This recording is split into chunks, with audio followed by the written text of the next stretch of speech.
when bad news gets to be too much.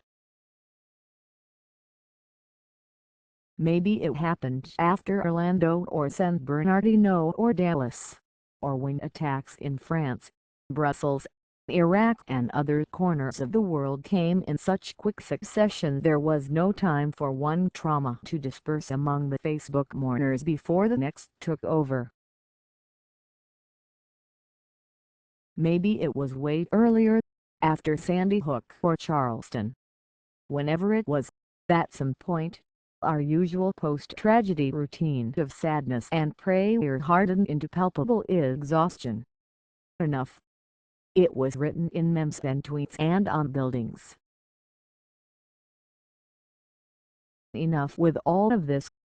This constant churn of harrowing news is physically and psychologically unhealthy, and you don't need to be directly involved in a tragedy to feel its effects. To the concerned viewer, this pain can feel unavoidable or even necessary. It might be a little bit of both. The truth is, in an age of unfettered access to the worst of humanity, we have to act as our own gatekeepers if we want to stay sane. Yes, you can experience vicarious trauma read horrific tragedy, any from the last few months. Chances are there are images you can't unsee, or a video you watched even once, and later regretted when you found the memory pulling you away from happier thoughts.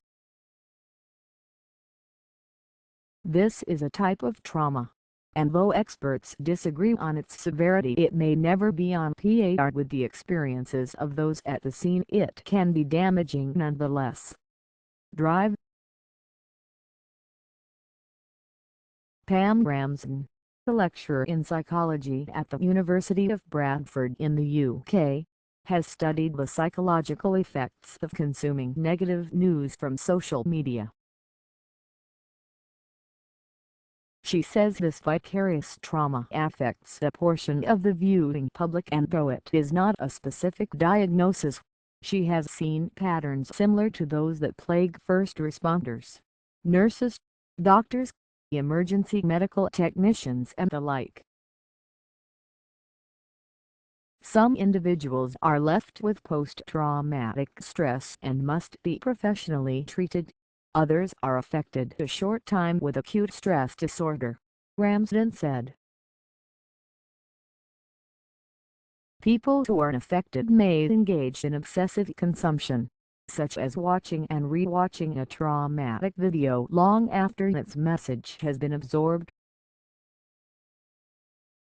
While prescriptions of resilience often dominate a post-trauma narrative, those who are especially affected may isolate themselves, change their routines, make decisions based out of fear, essentially all of the things we are taught not to do when dealing with terrorism and other threats. Those are difficult rules to abide when all you can think about is the latest catastrophe. From this, guilt can emerge as well. After all, so many have it so much worse, any second-hand struggles may not seem worth the mention. With some of these individuals requiring professional help, I doubt they will get it, Ramsden said.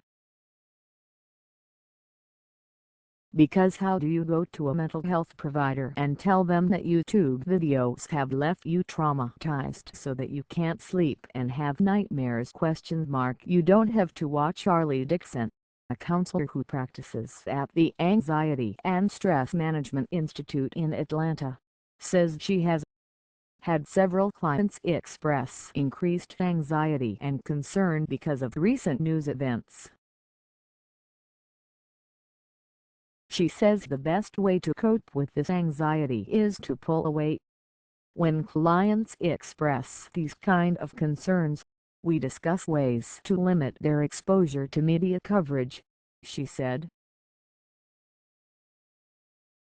This has become increasingly complicated as media coverage is so readily accessible on our phones.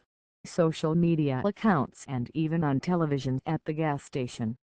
Realistically, it comes down to a game of averages.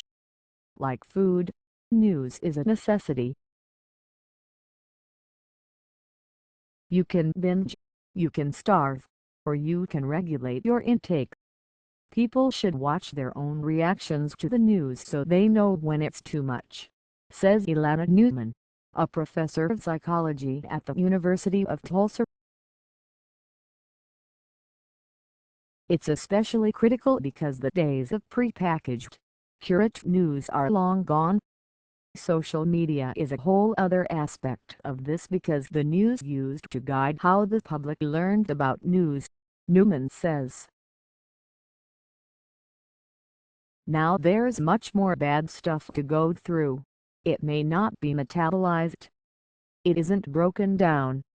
Ramsden recalls in 2013 when Larry Beat, the British Army soldier, was hacked to death on a London street in broad daylight.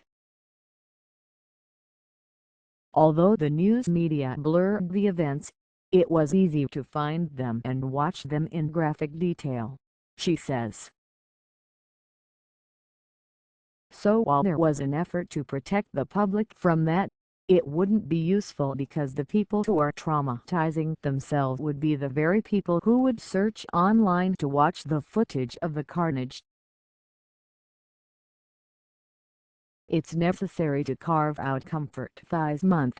The Pokemon phenomenon has spread across the world, seemingly incongruous against a backdrop of terror and instability. How could anyone run around chasing fake monsters when there were so many real ones to fear? It created a dissonance for a lot of users, who felt both the need to mourn and the need to escape. Those needs don't need to be mutually exclusive. One of the things about trauma is it makes people think in terms of extremes, Newman says. They either go running toward it or they shut it off. They either watch a lot or don't watch at all, when really it's okay to have fun and recharge and also deal with difficult issues. If you think the idea of self-care sounds too squishy and sensitive for such trying times, consider it a force for change. There's a reason people flock to blood banks and share that Mr. Rogers quote, the one about looking for all the helpers, every time the world is upended. It's common to feel guilty when our lives are going well, and we see so much devastation around us, Dixon says. One reason this occurs is because we feel out of control and wish we could help. If we can continue to engage in activities that create positive energy for us, we can in turn give that positive energy back to the world around us.